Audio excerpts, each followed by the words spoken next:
Di dalam angkot, seorang pria mempersilahkan wanita hamil untuk duduk di bangkunya. Tiba-tiba saja, nenek tua ini meletakkan kakinya pada kursi tersebut, seolah tidak mengizinkan wanita itu untuk duduk di sana.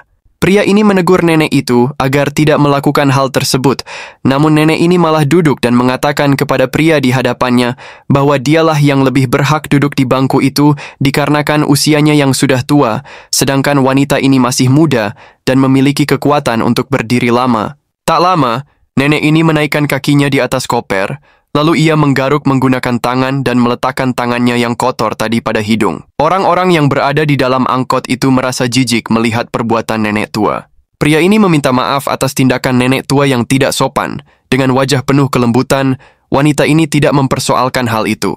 Setelah turun dari angkot, wanita ini duduk di depan sebuah rumah lalu menghubungi seseorang. Sekali lagi, ia melakukan perbuatan jorok dengan menggaruk kaki dan menciumkan tangan itu pada hidungnya. Tak lama, pemilik rumah pun keluar. Ternyata nenek tua ini sedang mengunjungi anak lelakinya. Tak jauh dari rumah, seorang wanita hamil membawa belanjaan berjalan ke arah rumah itu. Wanita yang bertengkar dengan nenek tua di dalam angkot tidak lain adalah menantunya sendiri. Nenek tua menyuruh wanita ini mengangkat kopernya ke dalam rumah. Ia berjalan, membuka pintu pagar, dan meninggalkan pasangan suami istri ini di luar. Suami dengan sabar mengangkat barang ibunya ke dalam rumah. Sore hari, ia berjalan menuju pedagang buah.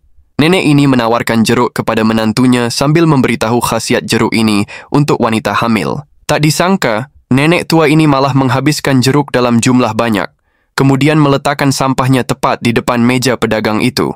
Setelah puas memakan jeruk dalam jumlah banyak, ia lalu mengambil buah jeruk pedagang ini dan memasoknya ke dalam plastik. Selanjutnya, ia menimbang belanjaannya.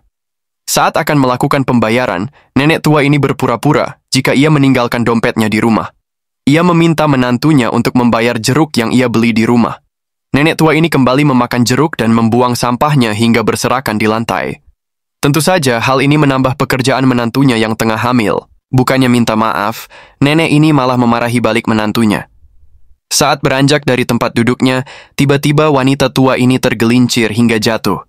Hal ini akibat kulit jeruk yang ia serak sendiri di lantai. Saat wanita ini menegur perbuatan mertuanya, nenek tua malah mengatakan kepada anaknya jika menantunya ini memarahinya. Keesokan hari, nenek tua ini bertemu kembali dengan pedagang jeruk yang cacat. Ia lalu mengambil jeruk itu dan melarikannya. Penjual jeruk mencoba menarik paksa jeruk miliknya, namun nenek tua malah menendangnya hingga pria ini terjatuh. Kemudian menantunya mengambil tangan nenek tua ini dan mengatakan ia tidak boleh melakukan hal tersebut. Pedagang ini juga butuh uang untuk menghidupi keluarganya, ditambah lagi dengan tubuhnya yang cacat, tak sepantasnya ia melakukan hal itu.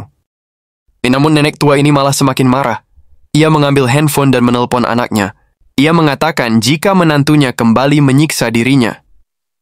Wanita ini terus berusaha untuk mengembalikan jeruk itu kepada pemiliknya. Namun mertuanya bersikeras untuk mengambilnya, sehingga tarik-menarik buah jeruk pun terjadi di tengah komplek perumahan. Dorongan yang kuat dari nenek tua menyebabkan wanita ini terlempar ke tengah jalan dengan kecepatan tinggi. Seorang pengendara sepeda motor menabraknya hingga wanita ini terjatuh. Pria ini kemudian memarahi ibunya dan mengatakan mengapa ia bisa tega melakukan hal itu kepada menantunya yang tengah hamil. Seharusnya ia menyayangi wanita ini seperti anaknya sendiri. Ia tidak menyangka jika selama ini yang dikatakan ibunya adalah kebohongan. Sebenarnya ibunya lah yang selalu berbuat jahat kepada istrinya. Semoga ada pelajaran yang bisa diambil dari cuplikan video ini, guys.